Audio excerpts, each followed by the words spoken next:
So hello guys, Spirit here और thanks guys, आपने मेरे चैनल पर इतने व्यूअर्स बढ़ाए, लेकिन आप लोगों में से आधों ने ही सब्सक्राइब किया है और बाकी इतने सब्सक्राइब नहीं किया है। और प्लीज़ यार लाइक किया करो, मुझे मोटिवेशन मिलता है।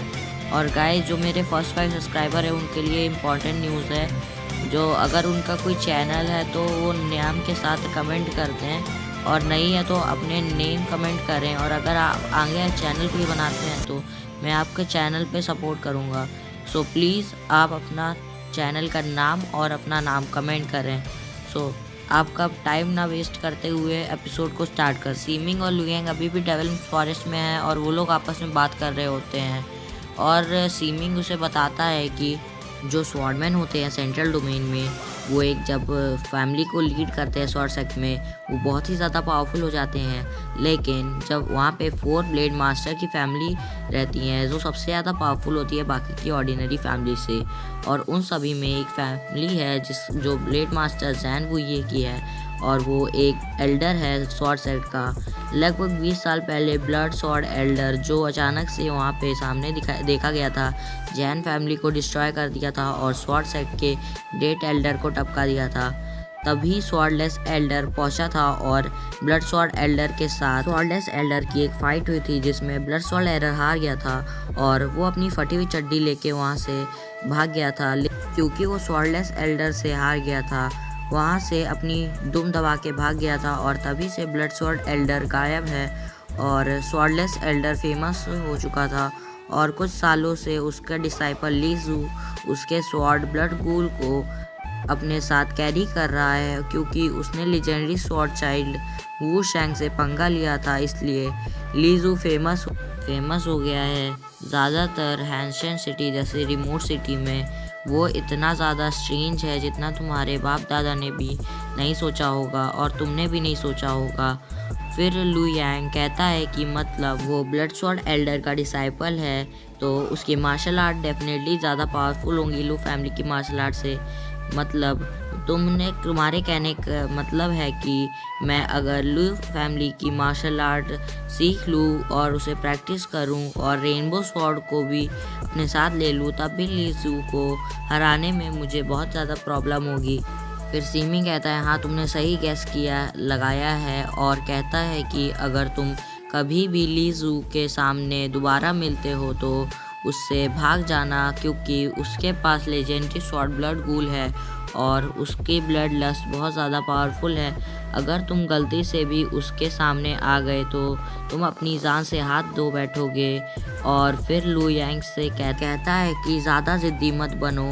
पूरे स्वॉर्ड डोमेन में काउंटलेस हीरोज़ हैं, लेकिन वू शैंग एक ही है जो ली जू के बराबरी का टक्कर दे सकता है। बाकी के हेवनली चाइल्ड भी ली जू के सामने बच्चे हैं। बाकी के ओल्ड जनरेशन के स्वॉर्ड किंग भी ली जू के से मुकाबला नहीं कर सकते हैं। इसलिए मैं तुम्हें सलाह देता हूँ कि तुम ली जू को अवॉइड करो, वरना तुम मर जाओगे। फिर लुयांग सीमिंग से पूछता है कि जो हेवनली चाइल्ड कौन होते हैं। फिर सीमिंग उसे बताता है कि जो बिना लिखे गए रूल हैं जो टॉप फोर्सेस हैं उनमें, तो पूरे स्वॉर्ड डोमेन के लैंड में, और बताता है कि जो 20 साल से पहले स्वॉर्ड किंग बन जाते हैं वो हेवनली चाइल्ड कहते हैं, जैसे कि ली जू और वू शैंग। सो इसलिए उन दोनों को लेजेंडरी स्वॉर्ड चाइल्ड और ब्लड स्वॉर्ड चाइल्ड कहते हैं। फिर लुयांग कहता है कि बाकी के हेवनली चाइल्ड कौन कौन से हैं। फिर जो सीमिंग होता है वो बताने लगता है कि ईस्ट डोमेन हुओ फैमिली की है तो उसका हेवनली स्वॉर्ड चाइल्ड चोंग स्वॉर्ड चाइल्ड है और वो हुओ चोंग है। और साउथ डोमेन चू फैमिली का है तो यान स्वॉर्ड चाइल्ड चू यान है। और हमारे वेस्ट डोमेन लू फैमिली का टियान स्वॉर्ड चाइल्ड लू टियान है। और फिर सीमिंग और लुयांग वहीं पे रुक जाते हैं। और फिर जो सीमिंग होता है वो बताता है कि लू टियान तुम्हारा आधा ब्रदर है, मतलब तुम्हारा सौतेला भाई है, और वो अभी स्वॉर्ड किंग बन चुका है और उसके पास अप्रूवल है कि वो लेजेंडरी स्वॉर्ड रेनबो स्वॉर्ड को चला सकता है। इसलिए अगर तुम्हारी कभी ब्लड गूल स्वॉर्ड के साथ फाइट होती है तो तुम रेनबो स्वॉर्ड यूज़ नहीं कर सकते हो। और फिर लुयांग थोड़ा सोचता है और फिर कहता है कि मेरा सौतेला भाई, और फिर कहता है कि इसका मतलब कि जो मेरे फादर लू शेंटोंग हैं उनकी एक शादी हो चुकी है और उनकी एक वाइफ भी है और उनका एक बेटा भी है। और फिर बोलता है कि मेरी मदर के साथ भी वो पहले रह चुके हैं। और फिर जो सीमिंग होता है हाँ तुम सही सोच रहे हो, और बताता है कि मैं इन सब के बारे में नहीं जानता और मैं तुम्हें कोई एक्सप्लेनेशन नहीं दूंगा, और जब तुम लू फैमिली में पहुंच जाओगे तो तुम अपने फादर से खुद ही पूछ लेना। फिर जो लुयांग होता है वो कहता है कि मैं इस सब की वजह जान के रहूँगा। फिर वो पूछता है कि जो लू टियान की मदर है वो कौन है। फिर सीमिंग बताने लगता है कि जो हमारी मिस्ट्रेस है वो साउथ डोमेन की पैट्रियार्क की डॉटर हैं, और वो फिर सीमिंग कहने लगता है कि पक्का तुम्हारे फादर को चू फैमिली को नाराज़ नहीं करना होगा, इसीलिए उन्होंने पहले तुम्हें नहीं ढूंढा, लेकिन अब वो ब्लेड मास्टर बन चुके हैं तो वो चू और हमें अब चू फैमिली के बारे में कुछ नहीं सोचना चाहिए क्योंकि वो उसे हैंडल कर लेंगे। फिर लुयांग कहता है कि फिर लुयांग कहता है कि मैं कभी नहीं भूल पाऊंगा कि उन्होंने मेरे साथ और मेरी मदर के साथ चीट किया है। और उसके बाद में लुयांग थोड़ा शांत हो जाता है और कहता है कि जो 5 ब्लेड मास्टर हैं और जो हेवनली चाइल्ड है वो तुमने बताए, उनमें से कोई भी नॉर्थर्न डोमेन का कोई नहीं है, लुओ फैमिली का। फिर वो सीमिंग जो होता है वो बताता है कि मैंने सुना है कि वहाँ पे young princess of Luo family है, वो अभी 17 साल की है और वो स्वॉर्ड पैलेस रियल में है, और वो कुछ ही सालों में वो स्वॉर्डवेल रियल में वो पहुँच जाएगी, और 20 साल होने के बाद उससे पहले ही वो हेवनली चाइल्ड बन जाएगी। मतलब कि अभी ये हमें पता चलता है कि नॉर्थ फैमिली में अभी कोई भी जो हेवनली चाइल्ड नहीं है। फिर जो लुयांग होता है वो उससे पूछता है कि वो कौन है। फिर जो सीमिंग होता है वो उसका नाम बताता है जो लुओ शुईहैन है, और फिर लुयांग अपने मनी में कहता है कि मैं इन सब नाम को मेमोराइज कर लूँगा और एक ना एक दिन मैं उन सबको हरा के दिखाऊंगा। और उसके बाद हमारा सीन शिफ्ट होता है एक बहुत अच्छी जगह, वो बहुत ही ज़्यादा सुंदर जगह होती है। वो हमें दिखाया जाता है कि सीमिंग और लुयांग वहाँ पर बैठ के आपस में बात कर रहे होते हैं, और सीमिंग बताता है कि हमारी जो लू फैमिली है उसकी लेजेंडरी स्वॉर्ड रेनबो स्वॉर्ड है और वो मेटल को शो करती है, इसीलिए जो हमारी फैमिली की ज़्यादा मार्शल आर्ट है वो मेटालिक टेक्निक्स है। और ये जो तीनों मार्शल आर्ट है वो 3 कैटेगरीज में डिवाइड है, स्वॉर्ड सूत्रा, स्वॉर्ड टेक्निक और स्वॉर्ड बॉडी। जो स्वॉर्ड सूत्रा है वो किसी भी चीज़ को एब्जॉर्ब करने में मदद करती है स्वॉर्ड एनर्जी को, और उसका मेन फोकस होता है कि वो अपनी स्वॉर्ड एनर्जी को कैसे प्रैक्टिस कर रहे हैं। और बाद में जो दूसरी होती है स्वॉर्ड टेक्निक, और इस टेक्निक से आप अपनी फिजिकल स्ट्रेंथ बढ़ा सकते हैं। और तीसरी है स्वॉर्ड बॉडी, जो फिजिकल स्ट्रेंथ को ज़्यादा ताकतवर और स्वॉर्ड को आसानी से चलाने में मदद करती है। और बाद में बताता है कि जो हमारी सबसे ज़्यादा पावरफुल स्वॉर्ड टेक्निक है वो वाइट टाइगर होली स्वॉर्ड सूत्रा, और बताता है कि ये सिर्फ लू फैमिली के कोर मेंबर प्रैक्टिस कर सकते हैं, और कहता है कि मैं भी इसे नहीं कर सकता क्योंकि मैं कोर मेंबर नहीं हूँ। और उसके बाद में वो बताता है कि और फिर कहता है कि मैं तुम्हें गोल्डन टाइगर स्वॉर्ड किंग सूत्रा सिखाऊंगा, और कहता है कि गोल्डन टाइगर स्वॉर्ड किंग सूत्रा तुम गोल्डन टाइगर स्वॉर्ड एनर्जी में प्रैक्टिस कर सकते हो, और ये हमारी फैमिली की first class martial art technique है पूरे स्वॉर्ड डोमेन में। और बोलता है कि ये जो मार्शल आर्ट टेक्निक है वो स्वॉर्ड किंग लेवल की टेक्निक है, इसलिए तुम्हें इसकी रिक्वायरमेंट है कि तुम्हें स्वॉर्डवेल रियल में होना चाहिए। और फिर लुयांग सीमिंग से पूछता है कि क्या मैं होली स्वॉर्ड किंग सूत्रा प्रैक्टिस कर सकता हूँ। फिर सीमिंग बताता है कि वो तुम प्रैक्टिस कर सकते हो क्योंकि तुम पैट्रियार्क के बेटे हो, लेकिन मैं तुम्हें वो सिखा नहीं सकता क्योंकि वो मुझे नहीं आती है, और तुम्हें अभी स्वॉर्ड बॉडी रेल में हो तो तुम्हें अपनी कल्टिवेशन बढ़ानी होगी, जो मैं तुम्हें अभी टेक्निक सिखाने वाला हूँ उसके लिए। और अगर तुम इसे 1 महीने में सीख जाओगे तो तुम अपना काम खुद कर सकते हो, जो तुमको फैंग फैमिली में जो काम करना है। और फिर सीमिंग अपने मन में सोचता है कि गोल्डन टाइगर स्वॉर्ड किंग सूत्रा को एक्स्ट्रा टैलेंट चाहिए, और मैं कंफर्म हूँ कि लुयांग जो है वो उसे 1 महीने में नहीं सीख पाएगा। मैं खुद उसे 1 महीने में नहीं सीख पाया था, और मैं अपना मिशन जो है वो जल्दी ख़त्म कर पाऊंगा।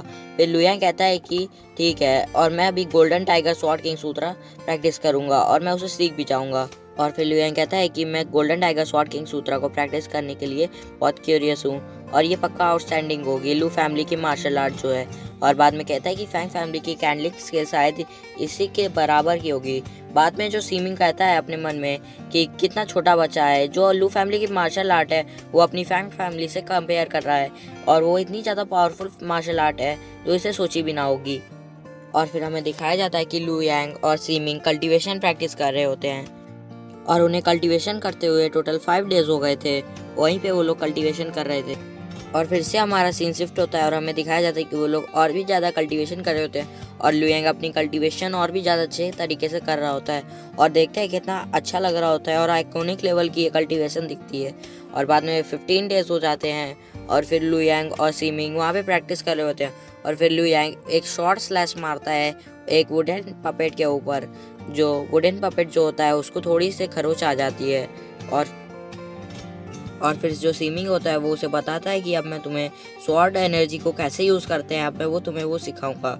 और फिर बताता है कि जो स्वॉर्ड बॉडी टेक्निक होती है उससे हमको अपनी बॉडी को ज़्यादा स्ट्रेंथ मिलती है, और ये सबसे ज़्यादा स्ट्रॉन्गेस्ट टेक्निक होती है जो मैं तुम्हें सिखा सकता हूँ।